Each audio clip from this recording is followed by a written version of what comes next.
Okay, so thank you very much for this invitation.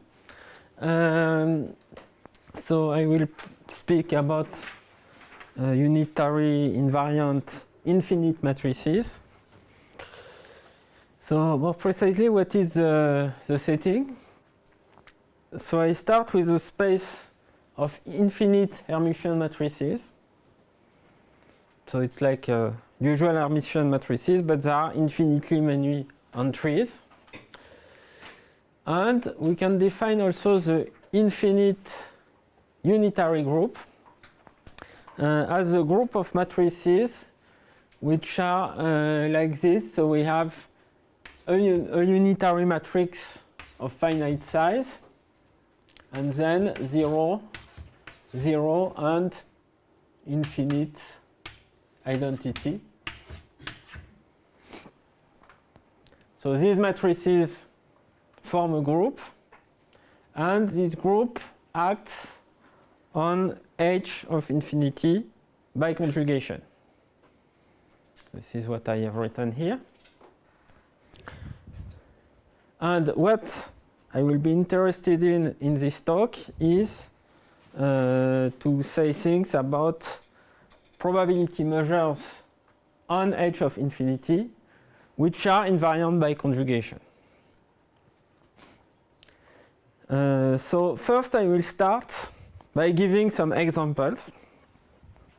So there is a trivial example where we just take a deterministic matrix, which is a multiple of identity.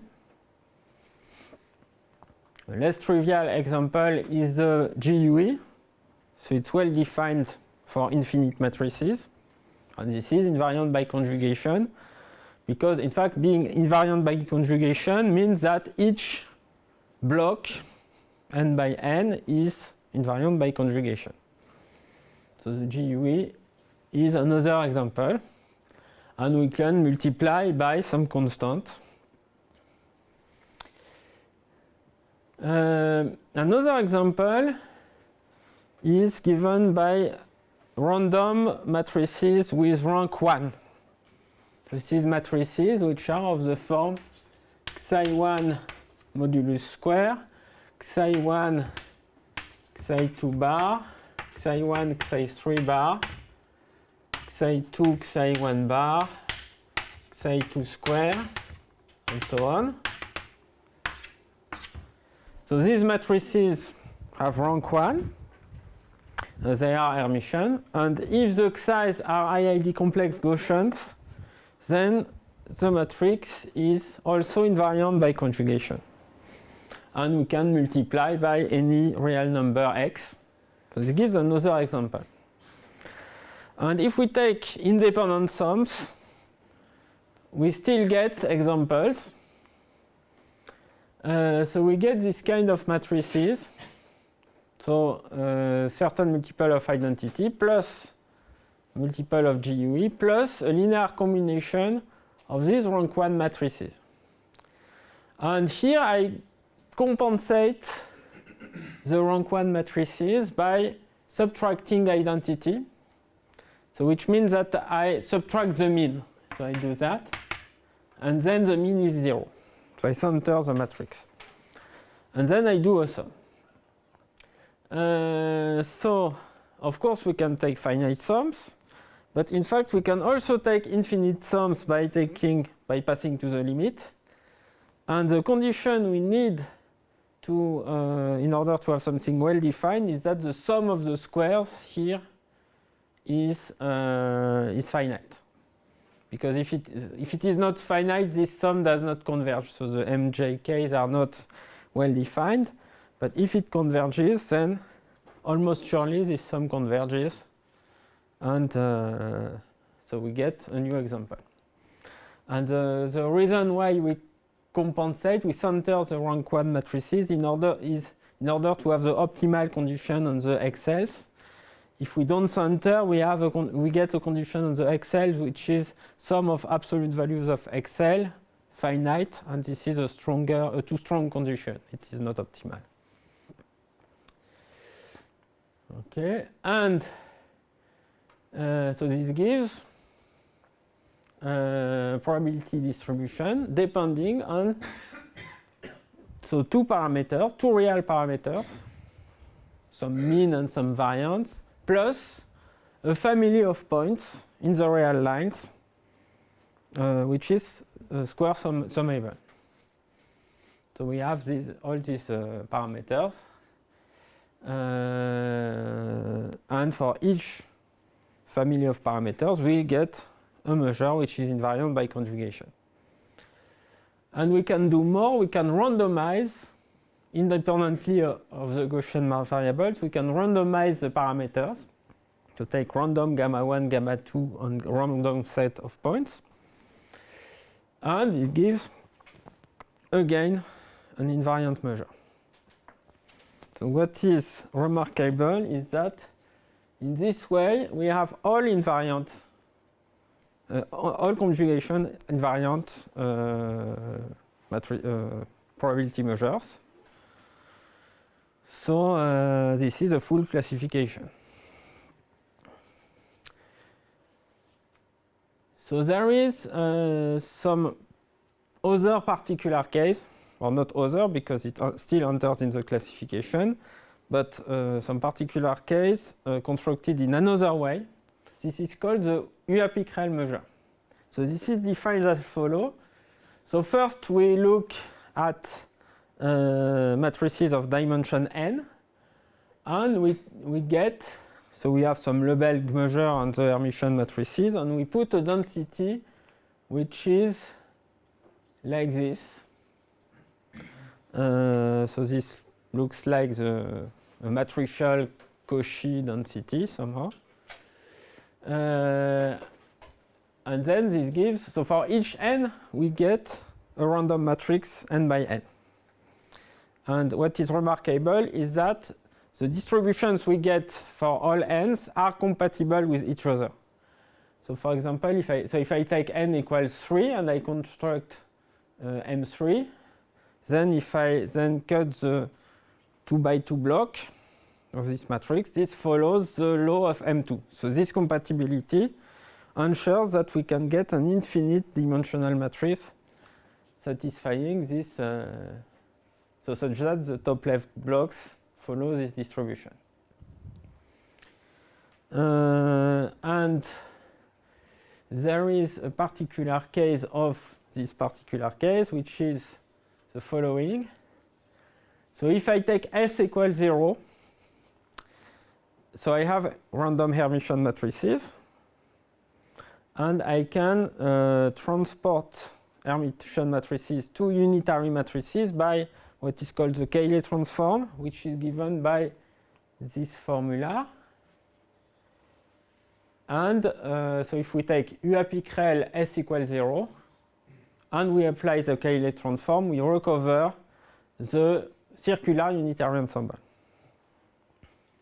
And we have this relation of compatibility with respect to the dimension. And so this ensemble enters in the classification of Pickrel-Olshansky-Verschick.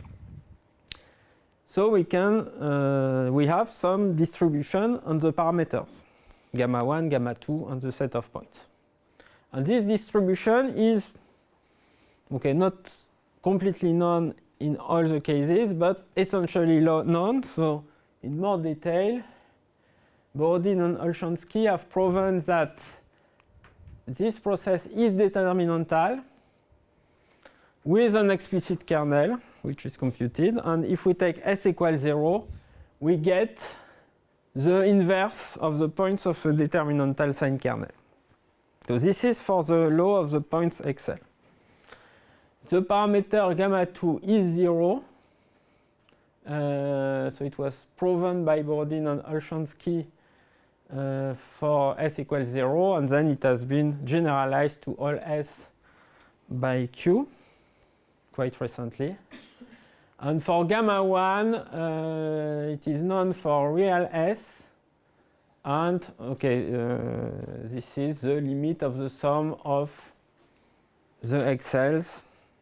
Some kind of so this is some kind of principal value of the sum of the points. And it's expected to be true for all S, but for the moment it's proven only for S real.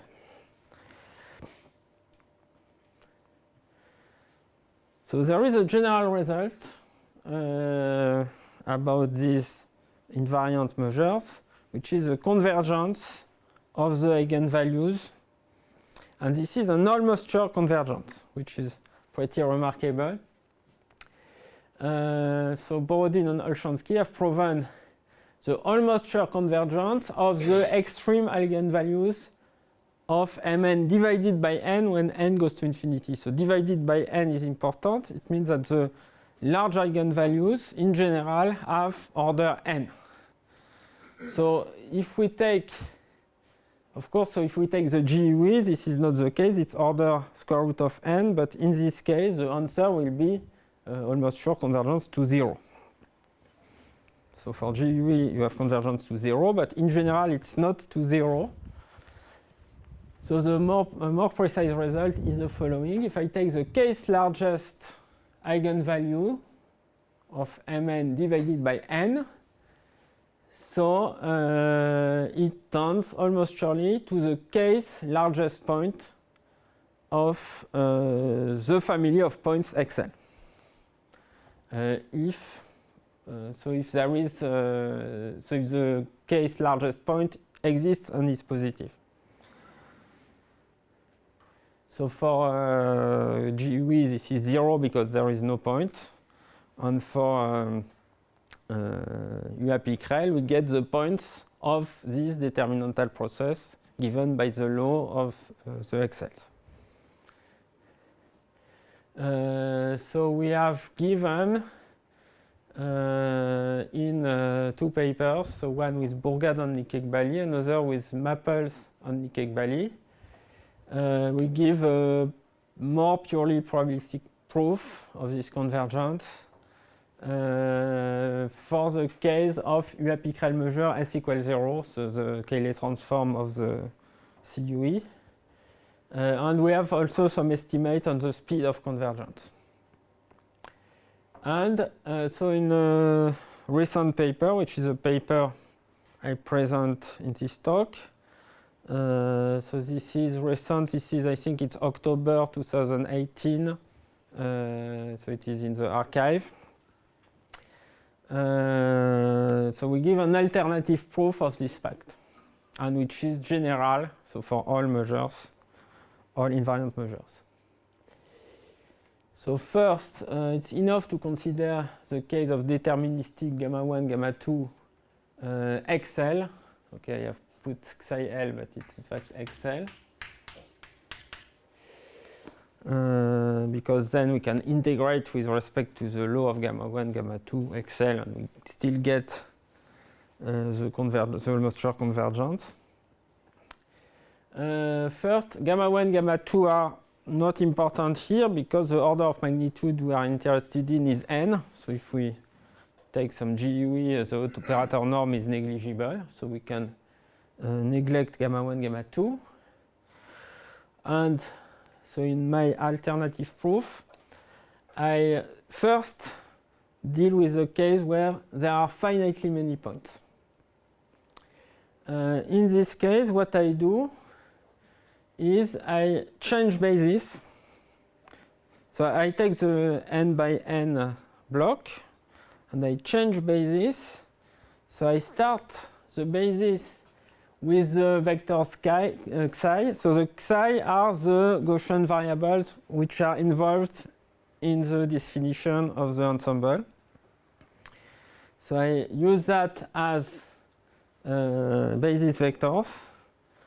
So the number of vectors is fixed in the case where there are finitely many points XL.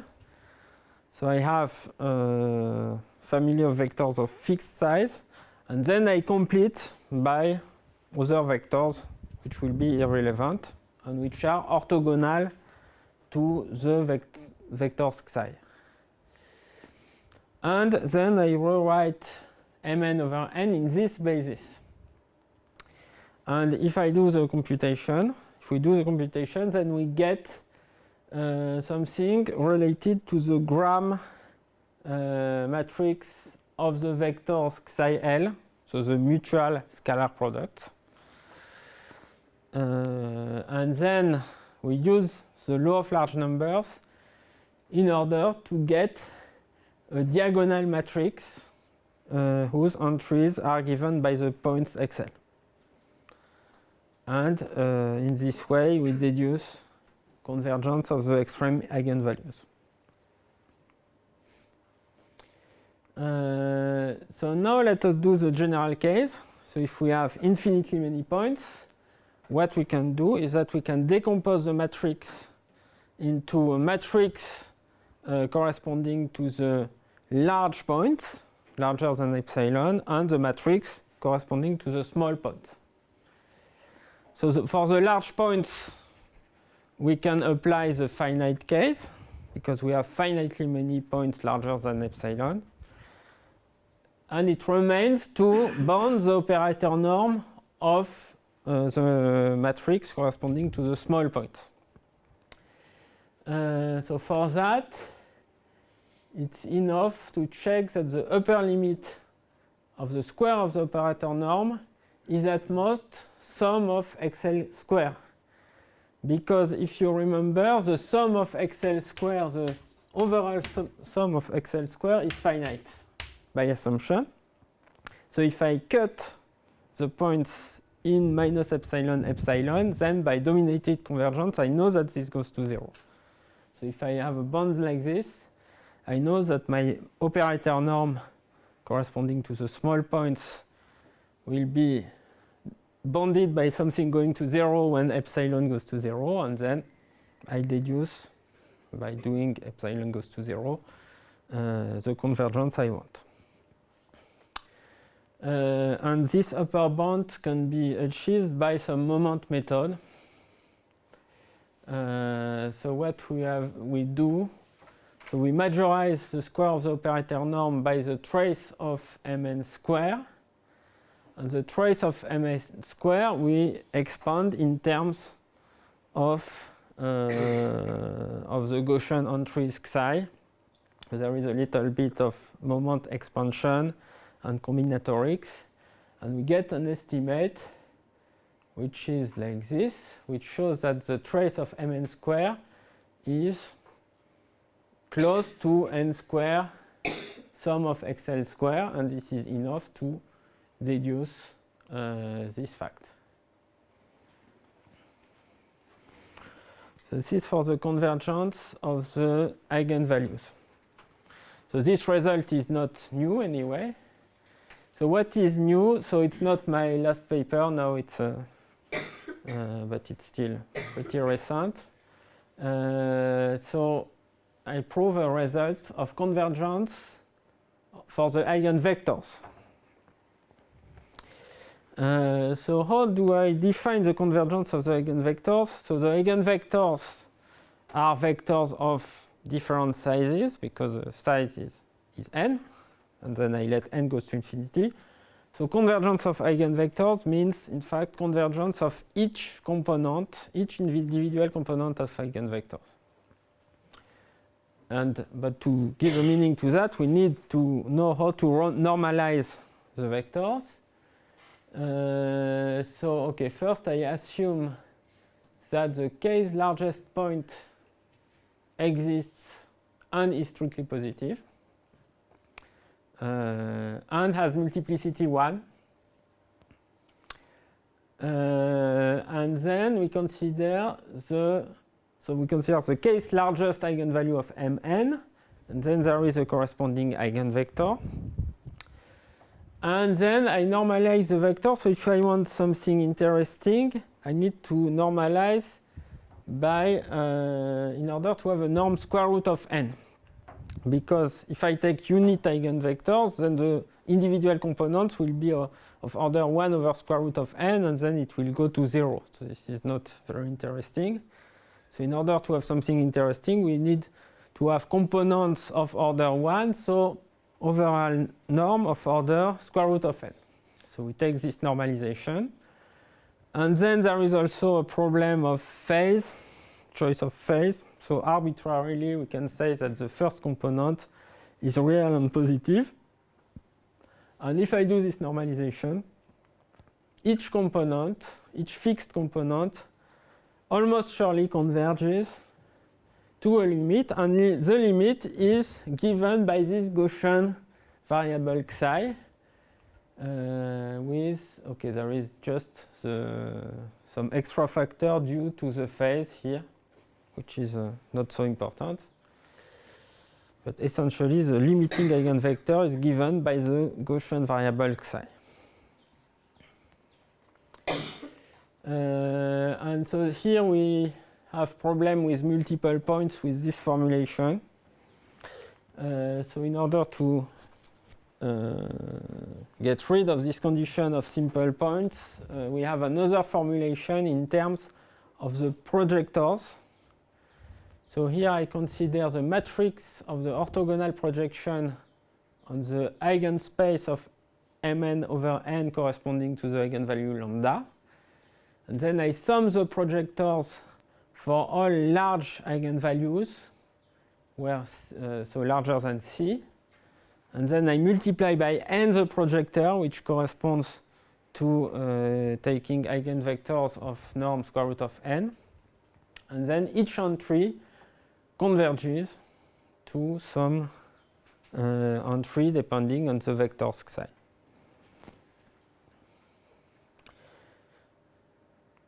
So this is the main theorem of the paper. So first, so we do the same kind of proof as for the eigenvalues. We start with finite case. So with this formulation, we can replace the indicator of C infinity by a polynomial by doing some Stone-Weierstrass kind of approximation. So it's enough to deal with polynomials. Then we do some change of basis. So we start again with the xi. There are a fixed number if there are finitely many x. And then we complete with orthogonal vectors. And the fact is that by the law of large numbers, these vectors are not far from being orthonormal. So I have something close to an orthonormal basis. And if I do the change of basis, Mn over n can be proven to be close again to a diagonal matrix. If this was exactly orthonormal and exactly diagonal matrix, then we would get equality here. So in order to prove convergence, we need to estimate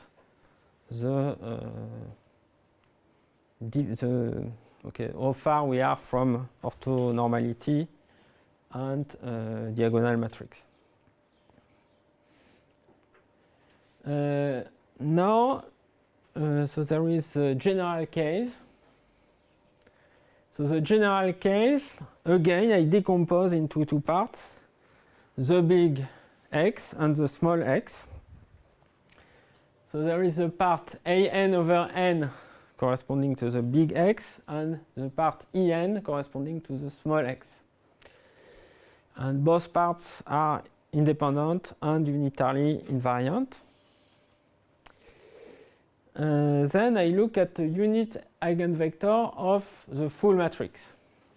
And I suppose that it corresponds to a large eigenvalue. Then this vector, I can decompose into a sum of two vectors.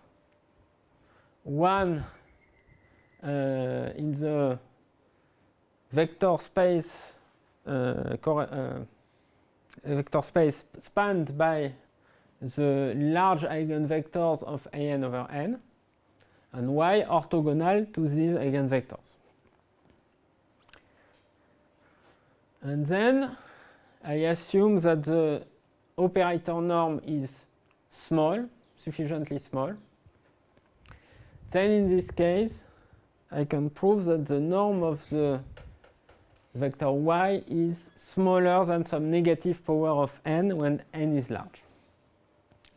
And the norm, so if I take epsilon, my formal epsilon, if I take it small enough, then I can make the operator norm of En as small as I wish. And then at some point it will be smaller than this. And then I will have a small vector y. And in this case, it means that any vector which corresponds to a large eigenvalue for my full matrix is close to a vector corresponding to a large eigenvalue for my matrix associated with the big points. And then what I do is I use invariance by conjugation in order to deduce that the orthogonal projections are also close to each other. And by sufficiently precise estimate, I get that since the main theorem is true for an over n, it remains true for the full matrix mn over n. Okay, so this is for the sketch of proof. So I say a little bit more about the case U appliquerel S equals 0. So in this case, so in fact the result has already been proven is one of my previous papers with Maples and Nikic-Bally with a different method. And so it means that if I do Cayley transform, I can consider the circular unitary ensemble for different dimensions. And we get, in this way, a coupling of this circular unitary ensemble for all dimensions, such that we have convergence of renormalized eigenangles and also convergence of the renormalized eigenvectors. So from that, we have constructed a random operator whose spectrum is a determinantal sine kernel process. So how can we construct it? We can take the xi L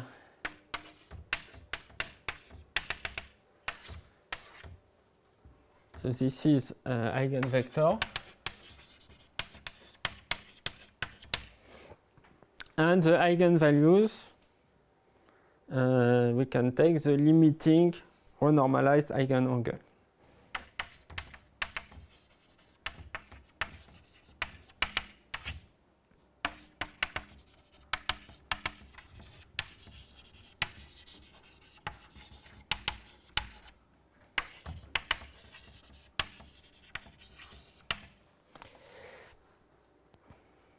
And this renormalized eigenangle forms a sine kernel process.